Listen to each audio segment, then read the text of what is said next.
అన్నదాన కార్యక్రమం జరుగుతున్నది. కావున భక్తులందరూ వచ్చేసి తీర్థప్రసాదాలు తీసుకోవాలని కోరుతున్నాం.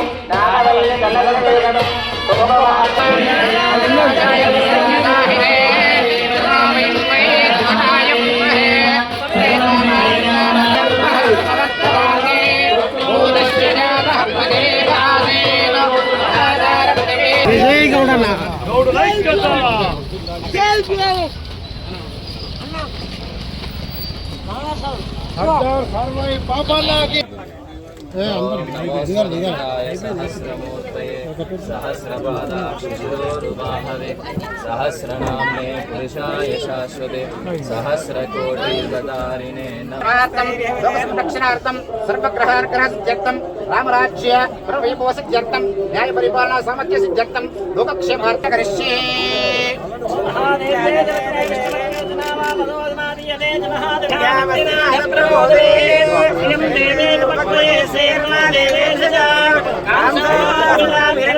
రుణమాఫీ జరిగిందా జరగలేదనేది మీరే సాక్ష్యం.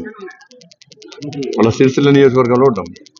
సిరిసిల్ల నియోజకవర్గంలో ఎంతమందికి రుణమాఫీ జరిగింది, ఎంతమంది రైతులు రుణాలు తీసుకున్నారు, ఎంతమందికి ఏ స్థాయిలో మాఫీ అయిందో ప్రభుత్వం దగ్గర కనీసం ప్రభుత్వం శ్వేతపత్రం విడుదల చేయాలి. ఎన్ని లక్షల మంది రుణాలు తీసుకున్నారు? ఇవాళ కాంగ్రెస్ పార్టీ ఏం చేసింది? సోనియా గాంధీ పుట్టినరోజు వరకు 40,000 కోట్ల రూపాయలు మేము రుణమాఫీ చేస్తామని చెప్పన్నారు. ఎవరు? కాంగ్రెస్ పార్టీ. శాసనసభలో ప్రవేశపెట్టిన బడ్జెట్లో ఎన్ని వేల కోట్ల రూపాయలు కేటాయించారు?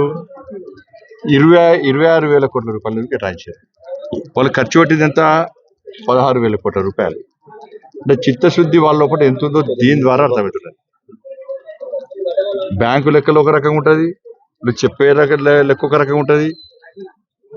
కాబట్టి రైతులకు కావాల్సింది ఏంది? క్లియరెన్స్ సర్టిఫికేట్ కావాలి. బీఆర్ఎస్ పార్టీ ఏం చేస్తే 1,00,000 రూపాయలు రుణమాఫీ చేస్తారు కావచ్చు అని చెప్పించి ఆ మూర్ఖుల మాటలిని వాళ్ళ రైతులు రుణాలు కట్టలేక వడ్డీకి వడ్డై ఇవాళ మిత్తికి మిత్తై ఇవాళ అప్పులపాలైపోయారు. ఈ దగాకోరు కాంగ్రెస్ పార్టీ వచ్చినాక వీళ్ళు చేసారు, వీళ్ళు 2 లక్షలు రుణమాఫీ చేస్తా అంటే వీళ్ళు చేస్తారు కావచ్చు అని చెప్పి మళ్ళీ అదే పరిస్థితి. పైసలు ఎట్లా ఉంటున్నాయి, అసలు పైసలకు వడ్డీ పెరుగుతున్నది. ఇలా రైతులకు కావాల్సింది మీరు 2 లక్షలు రుణమాఫీ చేస్తారా, 1,00,000 రుణమాఫీ చేస్తారా? ఒక 1,00,000 అంటాడు, ఇంకోటి 2 లక్షలు అంటారు, ఇంకోటి 3 లక్షలు అంటారు. ఇది కాదు, వాళ్ళకు బ్యాంకులోనూ అప్పు తీర్చాలి, క్లియరెన్స్ సర్టిఫికేట్ ఇప్పించాలి. ఇది నిజంగా తీసుకుంటేనే ఇలా మీ పట్ల మీకు రైతు పట్ల విషయం బయటకెళ్తుంది. ఇలా 50,000 లక్షలు రుణమాఫీ చేస్తే రేపు వాళ్ళు కనీసం లోన్ తీసుకునే అవకాశం ఉండేది. ఇంటికా, పిల్లల పెళ్లికా, పిల్లల చదువులకా లోన్ తీసుకునే అవకాశం లేదు. ఈ విషయంలో స్పష్టం చేయాలి. రైతుల రుణమాఫీ అనేది ఇప్పటికి 70% మందికి రుణమాఫీ జరగలేదు. ఇదంతా ఫేక్. ఇదంతా కూడా ఇలా 6 గ్యారెంటీల విషయంలో కాంగ్రెస్ పార్టీ దోపుడుతున్నది. 2,500 రూపాయలు ఇస్తానియలేదు, తులం బంగారం ఇస్తానియలేదు, స్కూటీ ఇస్తానియలేదు, నోటిఫికేషన్ ఇస్తా అని చెప్పి 30,000 మందికి ఉద్యోగాలు ఇస్తా అన్నారు. వాళ్ళు నోటిఫికేషన్ ఇస్తా అనేది 12,000 మందికి, 12,000 ఉద్యోగాల కోసమే. మరి ఎక్కడి నుంచి ఉద్యోగాలు ఇచ్చారు? ఏ దేశంలో ఉద్యోగాలు ఇస్తున్నారు వీళ్ళు? ఉద్యోగస్తుల విషయం అదే పరిస్థితి. కాబట్టి ఈ విషయంలో ప్రజలకు వాస్తవాలు తెలుసు. ఏదో వాళ్ళు అద్దాల మేడలో కూర్చొని మేమంతా మంచి చేసుకున్నాం, మాకంతా మంచి జరుగుతున్నది, మా మాయమాటలు ప్రజలు నమ్ముతున్నారు అంటే ప్రజలు అంత అమాయకులు లేదు. రైతులు ఇబ్బందులు ఉన్నారు. భరోసా ఇస్తానియలేదు, బోనస్ ఇస్తానియలేదు, ఏమి ఇవ్వకుండా తూతుమంతంగా చేస్తే దాన్ని ప్రజలు నమ్మే స్థితిలో విషయాన్ని ఇలా కాంగ్రెస్ పార్టీ ప్రభుత్వం గుర్తుంచుకోవాలి. ఇప్పుడు బీఆర్ఎస్ పార్టీ మీద కూడా కాంగ్రెస్ పార్టీ రాజీనామా చేయమని చెప్పేసి పెద్ద పెద్ద హోర్డింగ్లు, ఫ్లెక్సీలు కడుతున్నారు కాంగ్రెస్ పార్టీ. ఇప్పుడు ప్రజలకు మీరు రైతులకు ఏ విధంగా మీరు స్పష్టం చేయాల్సింది? రైతులు ఇలా వీళ్ళు ఊరినారు, రైతులు అమాయకులుగా భావిస్తున్నారు. వీళ్ళు రైతులు అమాయకులు కాదు, వాళ్ళు పుట్టారు దుఃఖంలో ఉన్నారు, వాళ్ళ అప్పులో ఉన్నారు, ఆపదలో ఉన్నారు, కష్టాల్లో ఉన్నారు. వాళ్ళకు భరోసా కల్పించడంతో పాటు వాళ్ళకు ఇచ్చినటువంటి హామీలను నెరవేర్స్తేనే రైతులు 2 పార్టీలను గుర్తిస్తారు. 2 పార్టీ కూడా మోసపూరితమైన విధానాల వల్ల రైతులు ఇబ్బంది పడుతున్నారు.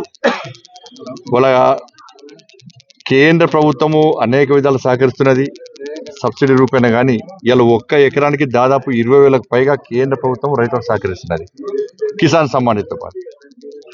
ఇలా రాష్ట్ర ప్రభుత్వం ఏం చేస్తుంది? శ్వేతపత్రం విడుదల చేస్తలేదు. ఎన్ని లక్షల మంది రైతులు రుణాలు తీసుకున్నారు, బ్యాంకులు ఏం చెప్తున్నాయి, మీరే చెప్తున్నారు. ఎంతమంది రైతులకు రుణమాఫీ చేసారు, ఎంత బడ్జెట్ కావాలి, శాసనసభలో ఎంత బడ్జెట్ మీరు రైతులకు కేటాయించారు, ఈ విషయంలో శ్వేతపత్రం విడుదల క్లారిటీ వస్తుంది.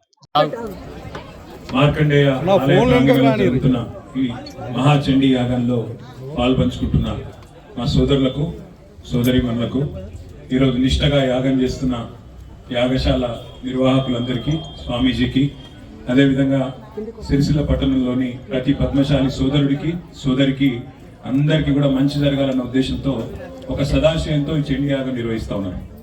తప్పకుండా చండీమాత ఆశీస్సులతో, మార్కండేయ స్వామి ఆశీస్సులతో మన పట్టణంలో ఏదైతే ఒక చిన్న సంక్షోభం నెలకొనుందో అది తొలగిపోవాలని, తప్పకుండా మార్కండేయ స్వామి గుడి కూడా నిర్విఘ్నంగా అద్భుతంగా నిర్మాణం జరగాలని, దానికి నా వంతుగా కూడా నేను గతంలో మాటిచ్చిన విధంగా తప్పకుండా సహకరిస్తానని చెప్పి కూడా మీ అందరికీ మళ్ళొకసారి విజ్ఞప్తి చేస్తూ, తప్పకుండా మా మిత్రులు ఇంతకుముందు నేను అక్కడికి యాగశాల దగ్గర పోతే కూడా మీరు రండి, కూర్చోండి, తప్పకుండా ఈ ఆలయ నిర్మాణం కూడా పూర్తి చేయాలని కోరినారు.